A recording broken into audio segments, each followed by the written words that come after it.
Ciao a tutti sbarberelli e benvenuti o bentornati in questo nuovo anno su Barba e Fuoco, il canale dove l'arte e la cultura nerd si fondono. Mamma mia, 3 settimane che non pubblico e quanto mi siete mancati e quanto mi è mancato dirlo. Come va? Sbarberelli, come è iniziato il vostro nuovo anno? Pronti a partire con dei video tutti devastanti? Ed incominciamo questo 2024 con un video tutorial bomba, signori, perché oggi affrontiamo le punte del pirografo, un argomento del quale in tantissimi mi avete chiesto di parlare e di affrontare. Grazie a tutti e tre.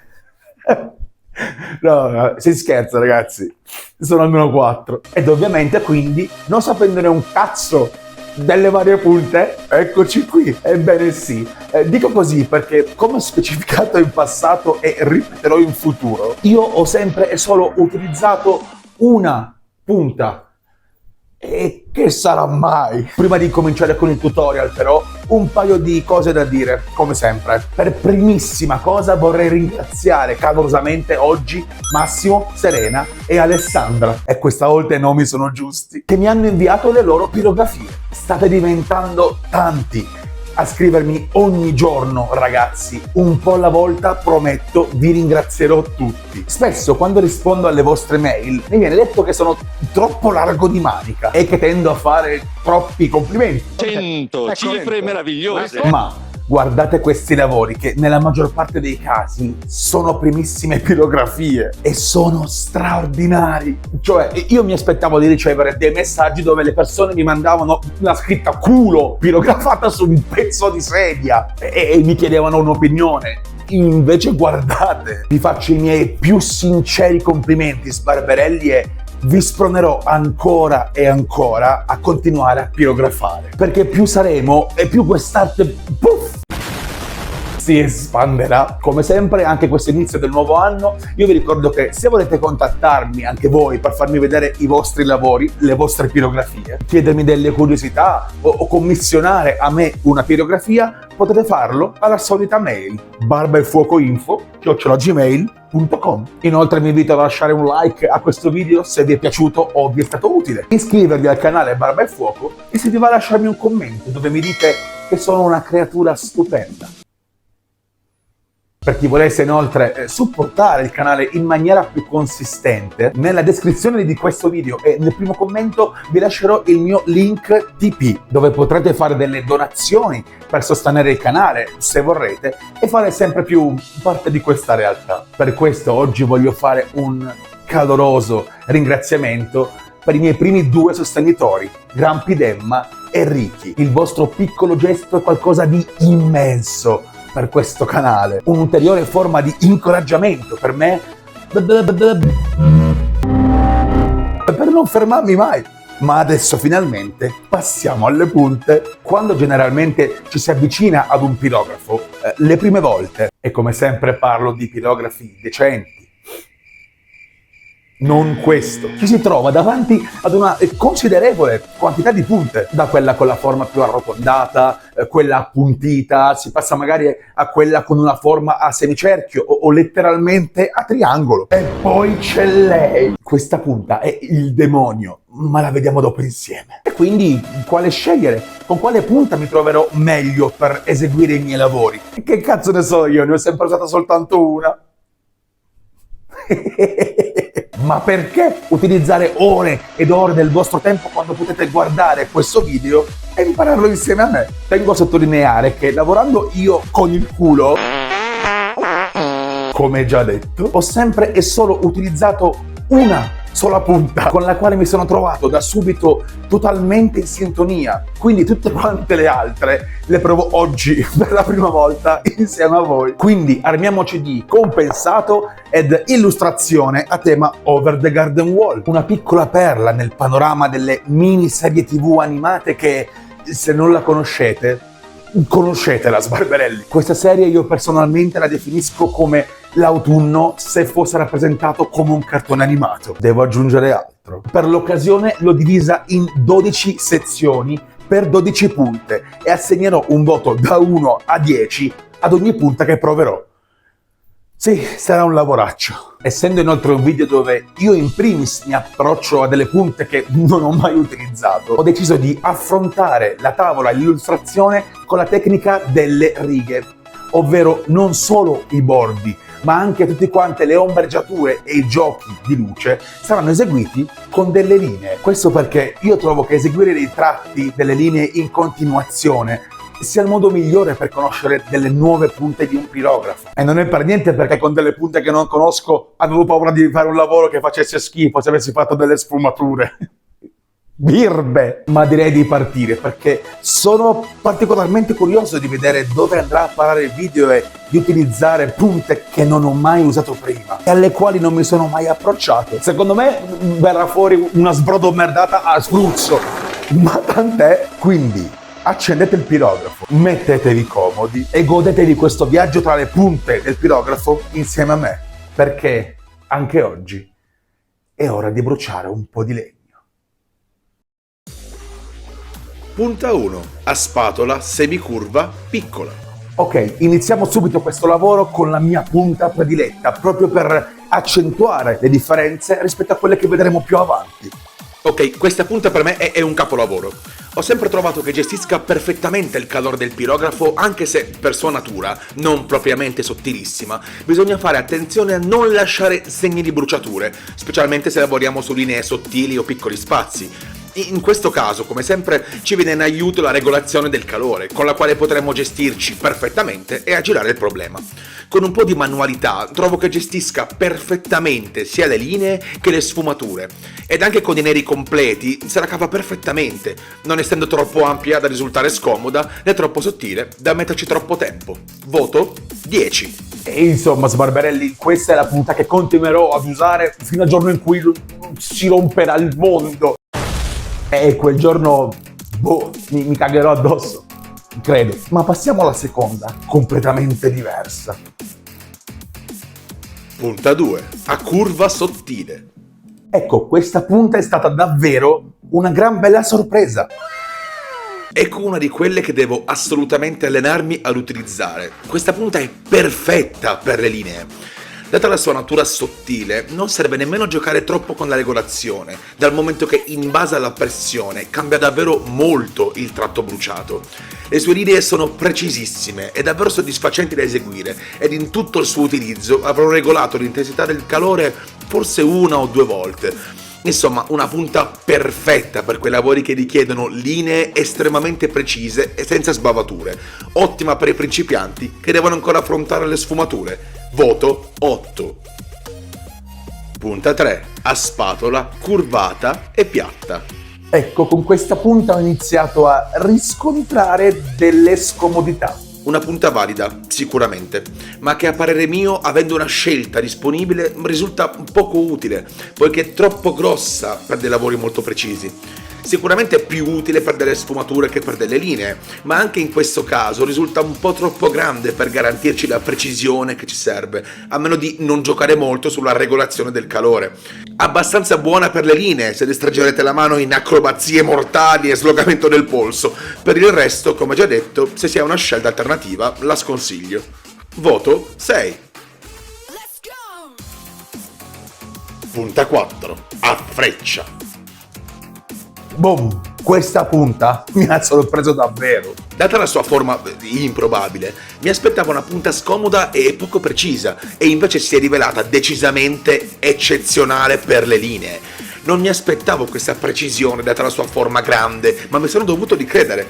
Anche questa è certamente fatta apposta per le linee, poco adatta alle sfumature. Anche giocando con la pressione, il tratto rimane sempre piuttosto pulito, dato che la superficie che sfiora il legno è molto ridotta, davvero una bella sorpresa. Per lo stesso motivo non può essere così buona per i neri, ovviamente. Per superfici ampie ci si metterebbe una quantità enorme di tempo, anche a temperatura massima, ma nel complesso buona per iniziare. Voto 8. Punta 5, a puntissima. Allora, devo dire che questa punta non è malaccio, è eccezionale per dei lavori che richiedono linee estremamente sottili ed estremamente precise, ma non è di quelle che ho trovato più utili.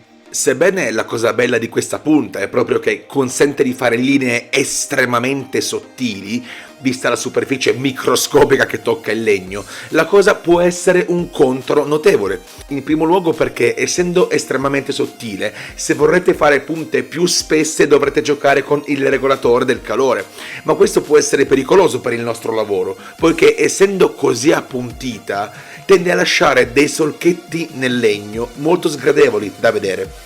Ovviamente con questa punta i neri e le sfumature sono assolutamente fuori portata. In sintesi, interessante per linee estremamente sottili, ma niente che non possano fare punte già viste in precedenza. Voto 6. Punta 6. A punta... boh. Scusate Sbarbarelli, ma una punta del genere io non ho idea di come chiamarla. A freccia idiota? A culo sporco? È una punta? Quante volte sto dicendo punta in questo video?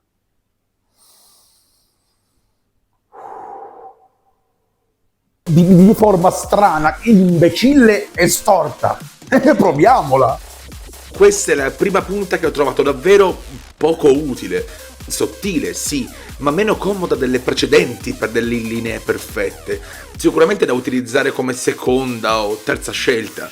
In più, la sua forma particolare non consente la comodità delle altre. È sgraziata. Non saprei davvero per che cosa consigliarla. Voto 5. Insomma, tutto questo galateo è per dirvi poi non usate questa punta che fa cagare a spruzzo.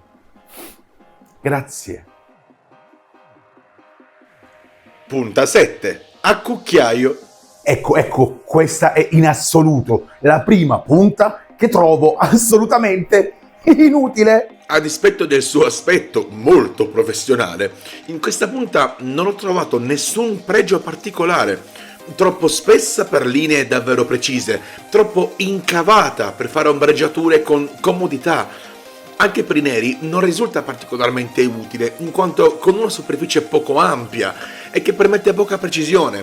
Inoltre, vista l'incavatura, anche solo aumentando un pelo il calore lascerà dei solchetti sul nostro legno. Voto 4 meno meno. Punta 8. AD.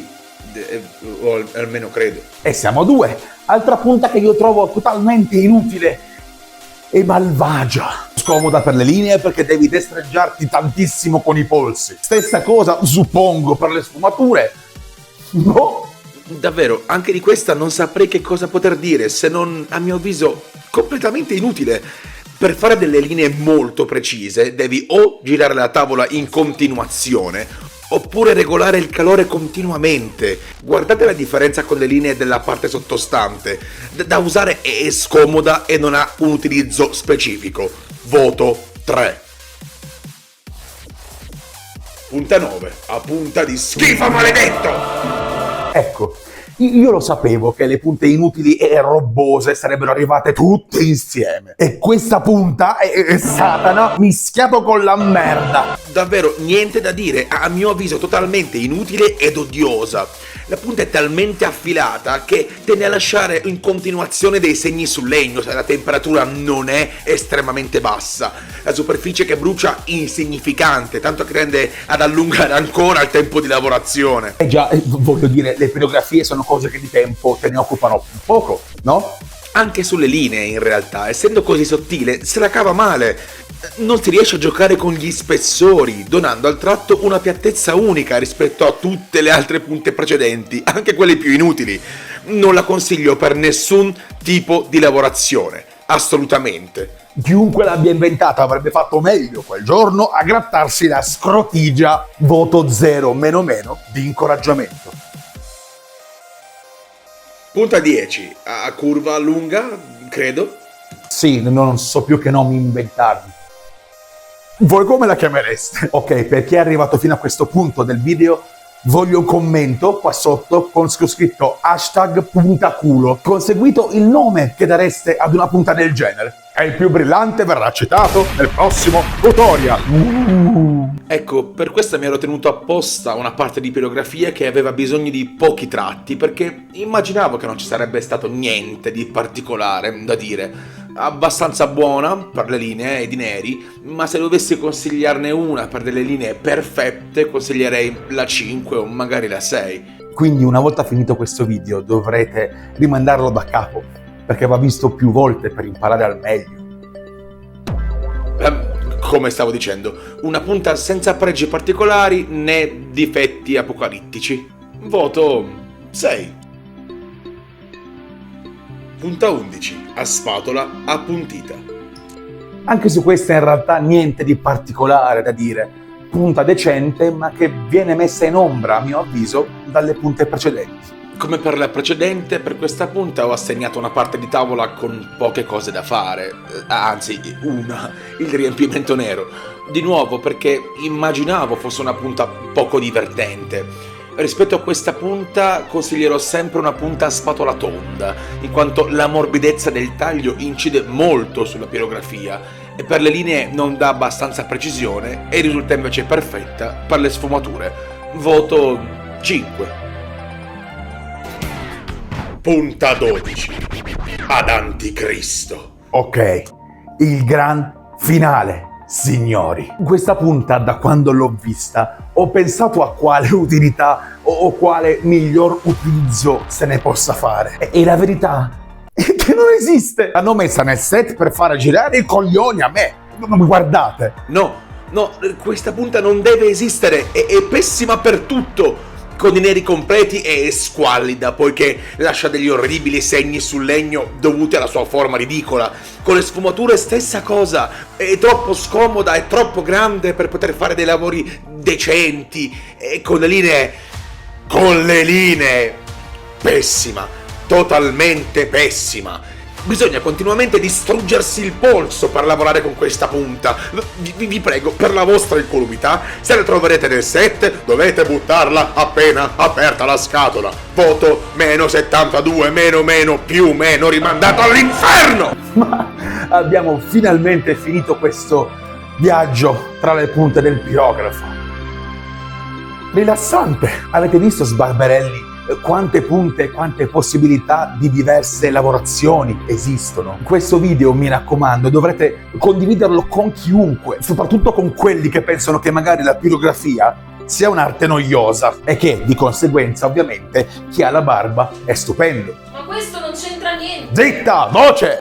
E dato che sono un genio, mi stavo dimenticando di dirvi che molto presto il mio negozio da su Etsy che era si sposterà sulla piattaforma subito.it. Questo per una questione di comodità mia e più che altro vostra, ma di questo vi aggiornerò e vi darò conferme nel prossimo tutorial. Ma adesso, dopo che mi avete fatto fare un video del genere, io voglio leggere la vostra. Quante punte avete provato e con quali vi siete trovati meglio? Vi è stato effettivamente utile questo video? Che ne pensate del mio mignolino peloso? Io come sempre vi aspetto qua sotto nei commenti, soprattutto quelli sul mignolo peloso, perché io vi conosco. Per il momento, sbarberelli, noi ci vediamo domenica prossima con un nuovo video in timelapse e Pyro saluti a tutti.